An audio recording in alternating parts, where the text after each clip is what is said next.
മുൻപ് ഒരു പരിചയവുമില്ലാത്തവർ, മുന്നേ ഒരു വൈരാഗ്യത്തിനും കാരണമില്ല.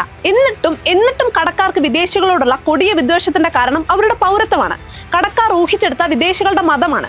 ഇസ്രായേൽ സ്വദേശികളായ സഞ്ചാരികളെ കടയിലേക്ക് ക്ഷണിച്ചു കയറ്റിയ ശേഷം അവർ ഇസ്രായേൽക്കാരായതിന്റെ പേരിൽ അവരെ അപമാനിച്ചു, ഇറക്കിവിട്ടു. ഫയാസ് അഹമ്മദ് റദാർ എന്ന കാശ്മീരി യുവാവ് ഇതിനു മുൻപും ഇത്തരം പ്രകോപനങ്ങൾ ഉണ്ടാക്കിയിട്ടുണ്ട്. അതായത് നമ്മുടെ നാട്ടിലേക്ക് അതിഥികളായി എത്തിയിട്ടുള്ള ആളുകളെ ഇത്തരത്തിലുള്ള ഹമാസ് എന്ന തീവ്രവാദ സംഘടനയുടെ അനുകൂലികൾ ഇതിനു മുൻപും അപമാനിച്ചിട്ടുണ്ട്.